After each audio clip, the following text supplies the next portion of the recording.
Bonjour à tous, je vous souhaite la bienvenue dans Passe-moi le Bic, le podcast du Business Innovation Center de Montpellier. Moi, c'est Paul, et tous les mois, je vais vous emmener dans les coulisses des startups et des entreprises innovantes, à la rencontre d'entrepreneuses et d'entrepreneurs qui vont me raconter leur aventure. Ils partageront avec vous leurs challenges, leurs difficultés, leurs plus gros défis, mais aussi les secrets qui ont fait décoller leur entreprise. Mon objectif ? Tordre le cou aux préjugés qui planent au-dessus de la Startup Nation et tenter de vous donner les principales clés pour réussir votre projet. Bonne écoute. On ne naît pas entrepreneur, je pense. Ça va être la licorne, si possible. Au tout départ, je voulais me débrouiller tout seul. Dans le fond de ma tête, l'objectif, c'était 1 million d'euros. C'est ce qu'on appelle l'effet de levier.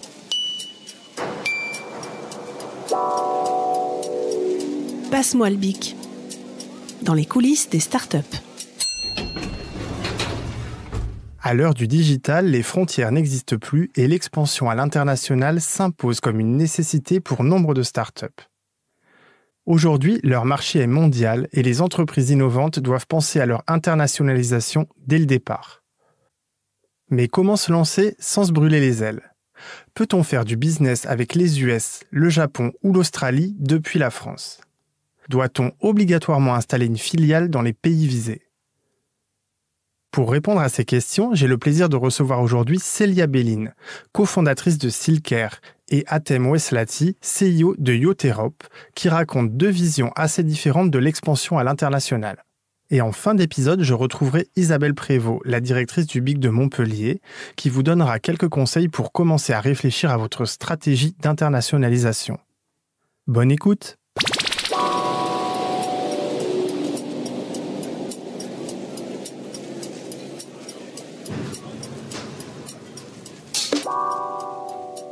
Je m'appelle Célia Belline, je dirige la société Silker. C'est une société qui développe des médicaments, des thérapies géniques et des thérapies cellulaires et des dispositifs implantables pour les personnes qui sont atteintes de surdité ou d'acouphènes.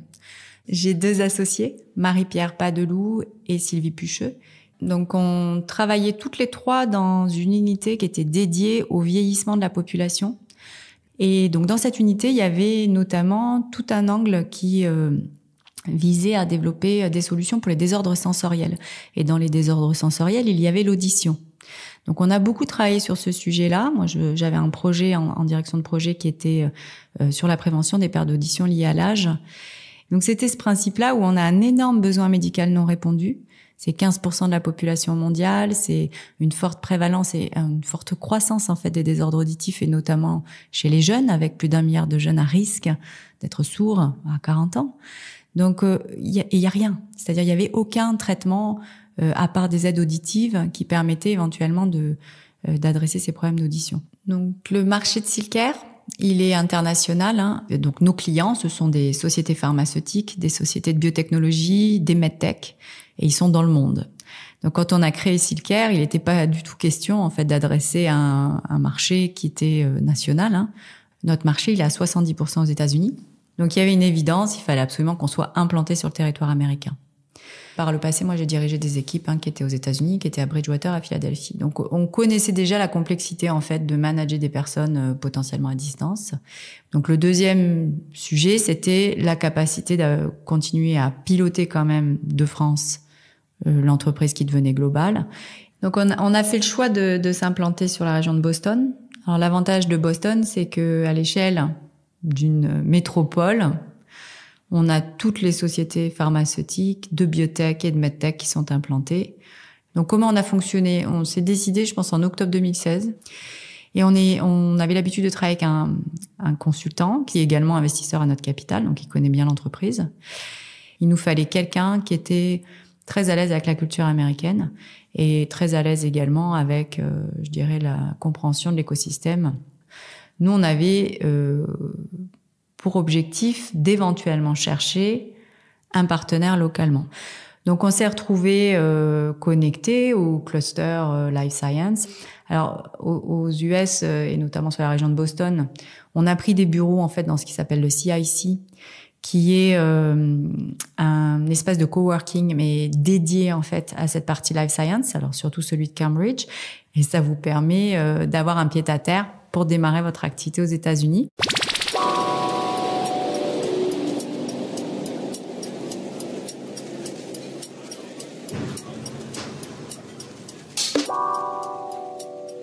Nous, on travaille beaucoup sur le principe du coaching.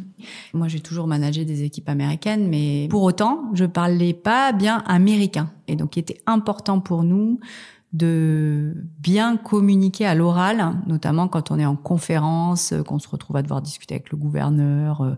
Voilà, il fallait absolument être sûr que les gens nous comprennent, ce qui n'était pas forcément le cas. Donc, on a travaillé avec une coach qui aujourd'hui enseigne à Harvard Medical School l'américain à l'oral. Donc, j'ai travaillé très souvent avec elle. Alors, à la fois, la manière de travailler avec elle, c'est souvent dans des discussions autour d'un verre de vin, hein, donc c'est assez simple comme manière de fonctionner. Mais elle va me reprendre sur ma manière de parler. On va en profiter pour aborder un certain nombre de points culturels, en fait, américains. Donc, je vais raconter ma journée et elle va pointer du doigt des choses que probablement l'autre en face a compris différemment que ce que moi j'imagine qu'il a compris la chose. Oui, on passe beaucoup par des coachs et ça passe par l'attitude, la compréhension de l'autre, mais ça nous permet d'être sûr que la personne en face va nous comprendre. Aux États-Unis, Léo, si je reviens sur la manière de faire du business, moi je fais les matchs de hockey, les matchs des Red Sox, ça c'est super équipe à Boston, donc les Bruins pour le hockey sur glace, les Red Sox pour le baseball, je vais aller faire un tour au basket ou au football américain. Donc, on va se retrouver en fait toutes les équipes de Boston et on emmène les clients également dans ces matchs-là. Donc là, vous vous retrouvez dans des contextes qui sont pas des contextes où vous êtes en train de discuter technique sur l'étude que vous allez faire pour eux, mais dans des contextes où il faut savoir communiquer sur les joueurs, sur le match, sur la vie de tous les jours, les enfants, ces choses-là.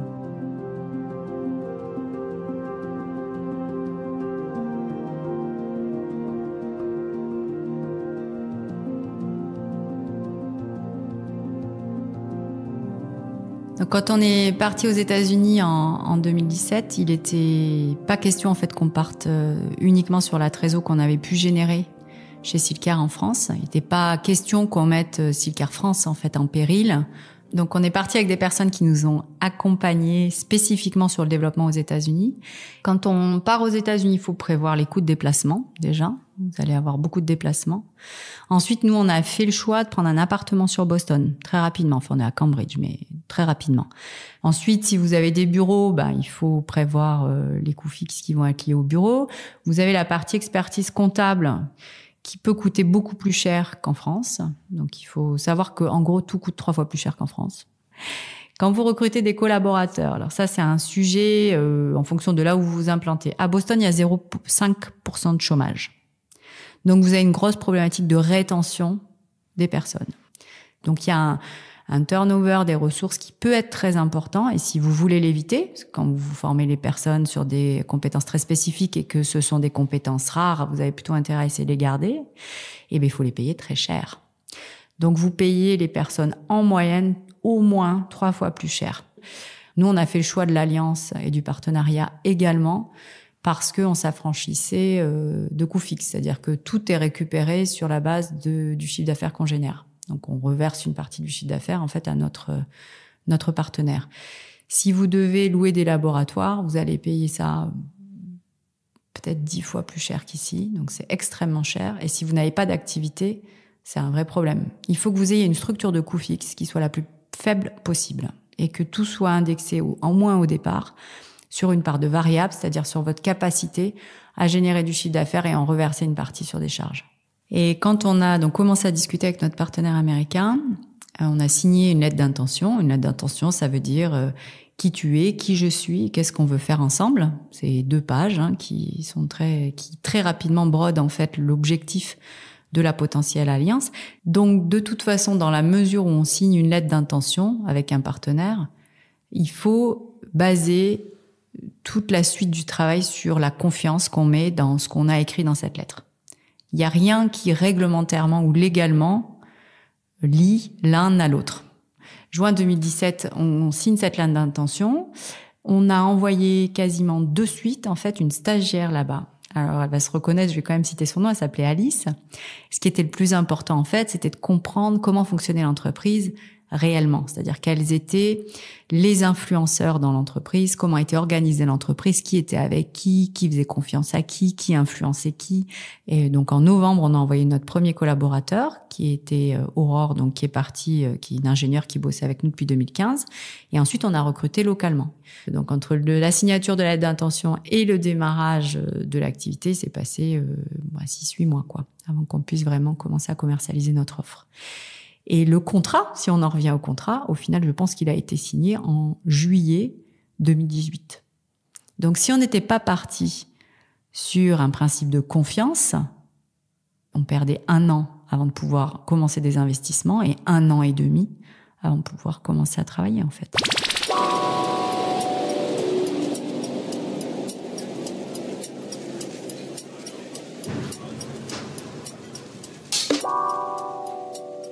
Donc sur les conseils à donner pour s'implanter aux États-Unis, je vais reprendre les conseils que nous avait donné un organisme qui s'appelle le FAB, qui est un groupement d'entrepreneurs français qui ont réussi aux États-Unis.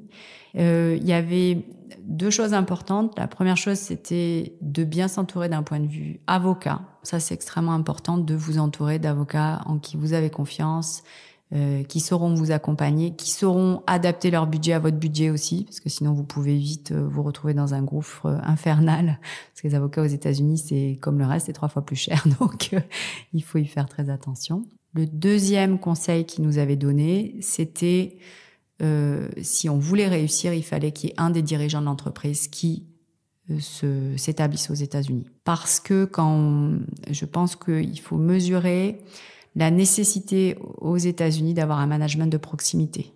J'en parle souvent, mais les Américains ont besoin de rapporter directement à un chef. C'est vraiment les 2 gros conseils. Ensuite, je pense qu'une chose qu'on a faite qui fonctionne toujours très bien et qui a été une vraie grande bonne idée, c'était cet appartement là où vous allez vous implanter. Parce que vous allez y passer du temps, ça devient chez vous aussi. Donc, avoir un chez-soi là où vous devez aller régulièrement, c'est extrêmement important aussi.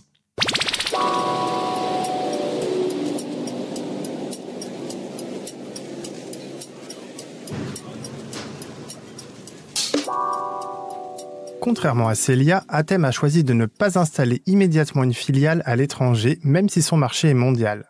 Il a utilisé le réseau construit au fil de ses différentes expériences professionnelles pour réussir son implantation au Japon et en Asie. Alors, je m'appelle Atem Weslati, je suis le président et cofondateur de la start-up Yacht Europe. Alors, j'ai commencé ma carrière en tant qu'ingénieur de développement, à l'époque dans une start-up à Montpellier, qui est devenue le centre de recherche et de développement de Palm sur le plan mondial. Et on a travaillé sur les premiers terminaux connectés qu'on a appelés plus tard des smartphones. Et c'est là qu'on a découvert quelque chose de fantastique qui s'appelait l'Internet des objets.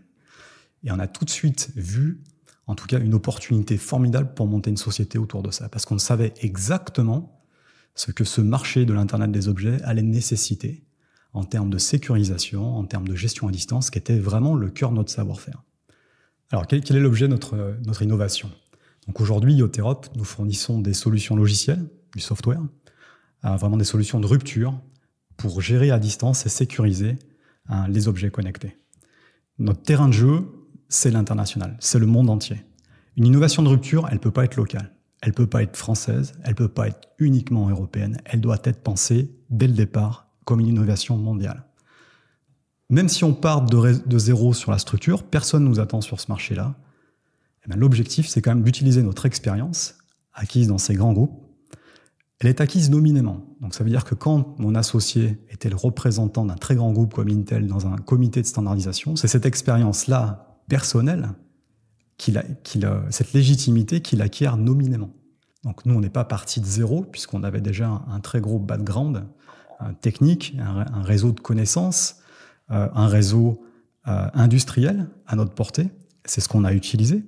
Aujourd'hui, par exemple, on a pu cibler certains pays dans lesquels on avait des liens privilégiés dans notre réseau professionnel, par exemple au Japon. On s'est appuyé sur Access, qui était notre ancien employeur, qui est devenu aujourd'hui un partenaire business pour nous ouvrir la porte des grands constructeurs et des grands opérateurs japonais.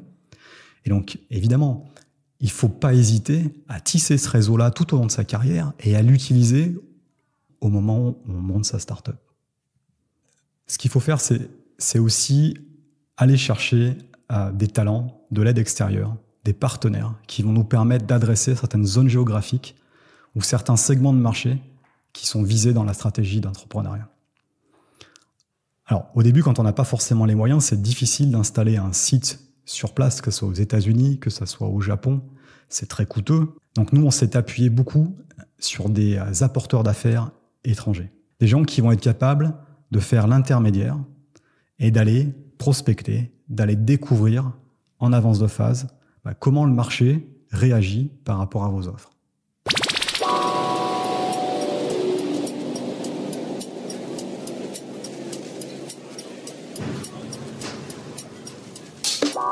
Alors, le marché japonais, c'est toujours très très compliqué. Et généralement, il faut gagner la confiance de ses interlocuteurs avant de pouvoir travailler avec eux. Et cette confiance, elle est longue à acquérir. Il faut y aller, il faut aller sur place, il faut tisser des relations. Souvent, il faut être introduit par un tiers de confiance de manière à pouvoir faire du business réellement. Donc, il faut faire preuve de patience. Mais une fois qu'on est entré, c'est très résilient. Alors, la meilleure façon de pouvoir aborder ce marché japonais, c'est de passer par un partenaire business qui, lui, a déjà gagné la confiance des acteurs sur place. Donc, c'est ce qu'on a fait, nous, avec Access, qui était notre ancien employeur. C'est là il faut tisser son réseau industriel. Voilà. C'est là il faut se rendre sur place, dans des salons internationaux, et puis aller prospecter, chercher les bons interlocuteurs business. Il y a aussi des institutions qui permettent de faciliter ces rencontres-là. Par exemple, en Europe, il y a un centre formidable qui s'appelle le EU Japan Center. Donc, c'est un centre de relations qui permet le business entre l'Europe et le Japon. Et voilà, et ces gens-là, ils mènent des campagnes de prospection, des missions sur place internationales qui permettent d'aller déjà chercher les bons partenaires business pour pouvoir rentrer sur ces marchés-là. Ou même d'aller simplement sur place pour se rendre compte aussi. Est-ce qu'on a l'offre adaptée? Est-ce qu'on a la culture nécessaire pour pouvoir rentrer sur ces marchés-là? Vous allez pouvoir difficilement aller sur le marché japonais si déjà vos documentations, elles sont pas en japonais. Ça paraît bête de dire ça, mais c'est une vraie problématique. Donc ça veut dire qu'il faut repenser ces documentations, il faut repenser sa manière d'aborder ce marché-là. Enfin, si vous allez sur un salon avec vos affiches en anglais, vous allez intéresser personne. Alors c'est vrai pour le Japon, mais c'est vrai aussi pour d'autres pays. Sur le marché asiatique, notamment sur le marché japonais, il y a des vraies barrières culturelles au business. Donc, même si vous avez des interlocuteurs de haut niveau au Japon, par exemple, très peu finalement font du business en anglais. Donc, quand vous allez dans un meeting, ce qui est sûr, c'est que si vous n'avez pas de traducteur, ça va être très très compliqué de vous faire comprendre. Sur la façon de conduire des meetings, il y a vraiment toute une codification particulière dans certains pays. Quand vous vous asseyez en face de votre interlocuteur, il y a une codification particulière au Japon. Il faut s'asseoir en face de son correspondant hiérarchique. Il faut être hyper ponctuel, sinon c'est très très mal perçu. Et il y a tout un tas de meetings informels qui vous permettent d'obtenir la décision que vous attendez. Mais si vous ne faites pas preuve de patience et si vous n'avez pas cette codification en tête, vous n'allez pas pouvoir obtenir des décisions de vos interlocuteurs. Il faut le préparer en amont. Il faut prendre le temps d'aller manger, d'aller au karaoké, d'aller boire un coup, de manière à ce que tout ce qui est informel et qui n'est pas dit pendant le meeting puisse être reçu. Et c'est là que vous allez pouvoir gagner la confiance et pouvoir faire du business. Si vous n'avez pas fait les 50 autres % en informel, vous avez pris le temps d'aller manger au restaurant, trinquer avec votre interlocuteur, en fait, le business, il n'est pas vraiment acquis.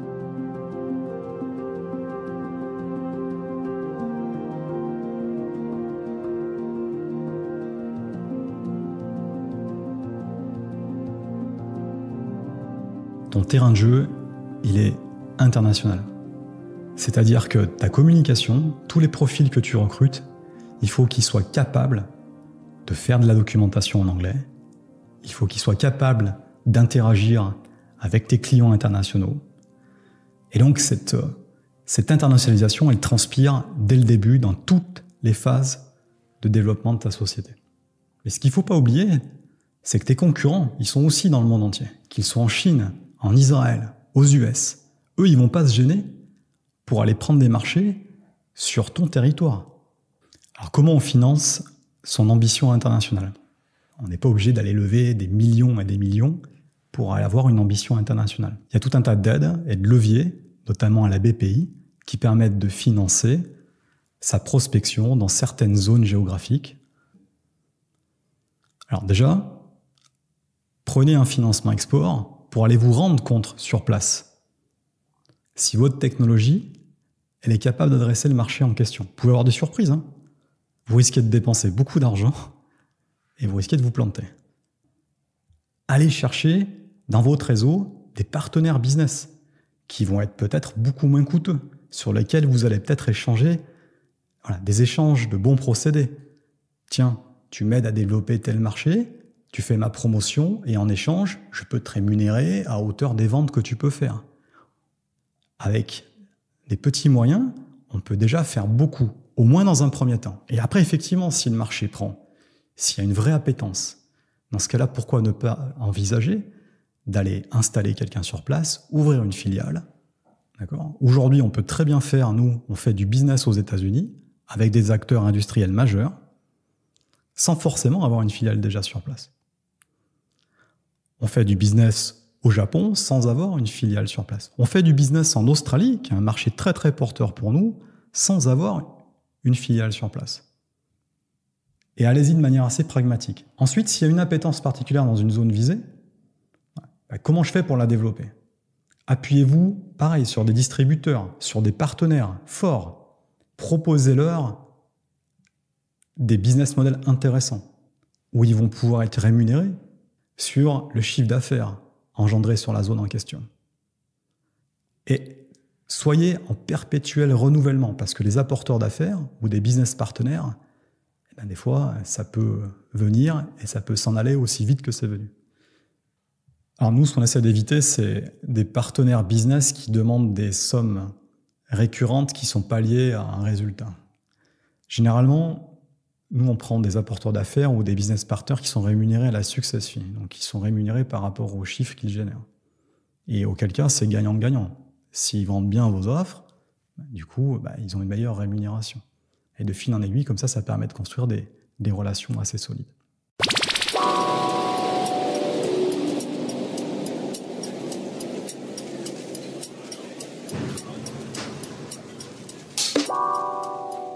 Isabelle Prévost, bonjour. Écoute, on vient d'écouter les témoignages de Célia et Atem. Alors, ce que j'ai trouvé intéressant, c'est qu'on a vraiment pu se rendre compte de deux phases de l'internationalisation. Mais quelle que soit l'option que l'entrepreneur va choisir, la question du budget reste quand même centrale. Alors, comment on fait pour préparer ce départ à l'international, que ce soit au niveau des moyens humains, de l'organisation ou des moyens financiers ? Alors, le sous-dimensionnement des besoins à l'international et des ressources financières donc qui vont venir équilibrer tout ça est un grand classique. Les startups ont malheureusement pour habitude, en levant des fonds par exemple, de présenter un besoin de 1 million d'euros en disant avec ça je vais attaquer le monde. Non, on n'attaque pas le monde avec 1 million d'euros. C'est largement sous-dimensionné, quel que soit ton modèle économique, quelle que soit ton activité, ça ne peut pas passer. Donc il faut être vraiment très très prudent sur l'approche du marché. Évidemment, la façon de distribuer ton produit sur le marché en question. Est-ce qu'on est sur du SaaS ? Et là, effectivement, les coûts sont quand même très différents d'une implantation géographique avec un bureau, du personnel, éventuellement du stock à avoir sur place pour pouvoir alimenter des distributeurs ou des partenaires. Donc le dimensionnement du financement est quand même très très dépendant du modèle économique. Après, on peut aller chercher bien entendu des financements auprès d'institutions publiques qui travaillent à l'export et puis évidemment de la banque et de ses investisseurs. Alors j'ai une deuxième question, Isabelle. Dans le cas d'un entrepreneur qui n'aurait pas d'expérience à l'international, est-ce qu'il existe des solutions ou des dispositifs pour s'implanter plus facilement ou tout simplement pour approcher un marché étranger ? Oui, tout à fait. On peut prendre par exemple les incubateurs qui, comme nous, sont des relais, qui peuvent être des relais sur le terrain. Au BIC de Montpellier, par exemple, nous avons des liens étroits avec des partenaires incubateurs en Suède, au Royaume-Uni, aux Pays-Bas, en Italie, aux USA. Et on est en capacité de flécher nos entrepreneurs vers ces partenaires qui vont leur faire découvrir le pays, qui vont éventuellement pouvoir leur proposer une première étude de marché, une première approche du marché, et pourquoi pas organiser ce qu'on appelle une learning expedition dans le pays en question pour pouvoir mieux découvrir ce marché. Donc ne pas hésiter à se rapprocher de structures. Nous, à Montpellier, donc à l'inverse, on accueille des entreprises étrangères qui veulent s'implanter sur le territoire. On a pour ça un outil dédié qui s'appelle le Montpellier International Business Incubator, qui est un lieu, un espace dans lequel on peut accueillir ces sociétés, et on leur propose un service d'atterrissage en douceur qui s'appelle Soft Landing. Et ce service est disponible partout dans le monde, dans les incubateurs tels que le nôtre. Merci beaucoup Isabelle, j'espère qu'on aura à nouveau l'occasion d'échanger plus longuement sur ces sujets. Je te dis à très bientôt dans le podcast ou directement au BIC de la métropole de Montpellier.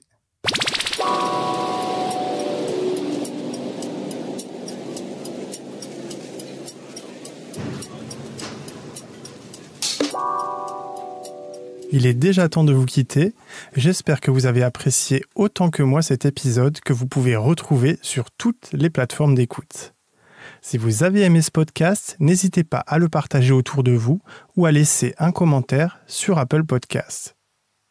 Vous pouvez aussi nous rejoindre sur les réseaux sociaux du BIC de Montpellier et d'Entreprendre Montpellier pour poser vos questions et interagir avec nous. Je vous dis à très bientôt, ici ou ailleurs.